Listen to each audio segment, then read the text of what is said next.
মোৰ জন্মভূমি গছবাৰী, মৰিগাঁও জিলাৰ গছবাৰী গাঁও। এই গাঁওখনৰ এই ৰাস্তাটো সৰুৰে পৰাই দেখি আহিছোঁ, শৈশৱকালৰ পৰাই। আৰু এই ৰাস্তাত থকা এই আহঁত গছজোপা, জুৰি আহঁত, এইজোপা আহঁত আৰু এইজোপা, এই আহঁত গছ দুজোপাত সৰুৰে পৰাই ইয়াতেই খেলা ধূলা কৰোঁ। পথাৰত গৰু এৰাল দিব আহোঁ, গৰু পোৱালিৰ লগত শুই থাকোঁ ইয়াতে। গৰু পোৱালিটো যেতিয়া শুই থাকে নৰাবোৰত, মই তাৰ লগতে শুই থাকোঁ, খেৰৰ ওপৰত জঁপিয়াই ঘূৰি ফুৰোঁ। সেইবোৰ মনত আছে,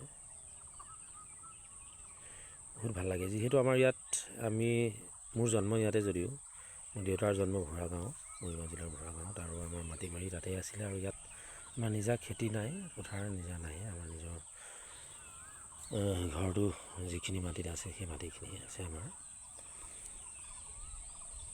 গতিকে এইখন পথাৰ এতিয়া আজি বিহুৰ দিনত মানুহবোৰ উঠা নাই, পথাৰত বিশেষ কাম নাই, গৰু এৰাল দিবলৈ দুই এজন আহিছে। আৰু কৰ্মচাৰীসকল, চাকৰিয়ালসকল যিহেতু বন্ধৰ দিন, গতিকে ঘৰতেই আছে অলপ তেওঁলোক, গতিকে হুলস্থুলীয়া পৰিৱেশটো নাই। কিন্তু খুব ভাল লাগে এইটো পৰিৱেশ। কেতিয়াবা অলপ কিবা চিন্তা কৰিব লগা থাকিলে, ভাবিব লগা কথা থাকিলে, পথাৰলৈ ইয়াত আহি সুন্দৰকৈ কথাবোৰ ভাবিবও পাৰি। প্ৰকৃতিৰ মাজত, গছ গছনিৰ মাজত থাকিব লাগে, মনটো বহুত ভাল লাগি থাকে প্ৰকৃতিৰ লগত, গছ গছনিৰ লগত। সৰুৰে পৰাই গছৰ ডালতে বহি থকা, গছ গছনিৰ প্ৰতি খুব এটা হেঁপাহ আছিলে।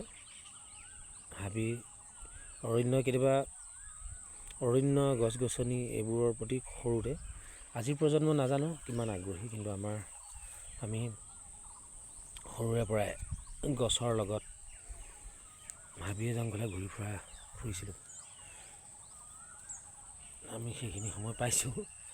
আৰু আমাৰ যিসকল আমাতকৈ জ্যেষ্ঠ ব্যক্তি, তেওঁলোকেতো বেছিকৈ পাইছে, কিন্তু আমিও পাইছিলোঁ সেইখিনি সময়ত। কিন্তু আজিকালিৰ অলপ মোবাইলত ব্যস্ত যেন লাগে আজিকালিৰ শিশুসকল। কেতিয়াবা এনেকুৱা লাগে যেন অলপ মোবাইলত বেছি ব্যস্ত তেওঁলোক। গছ গছনি, প্ৰকৃতি, ইমান ধুনীয়া গছৰ ডালবোৰ খুব সুন্দৰ। ইফালে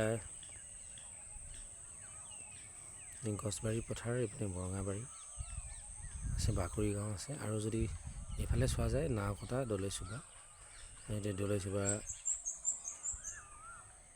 এইফালে নাওকটালৈ যাব পাৰে এই ৰাস্তাৰে, আৰু দলৈচুবা যাব পাৰে।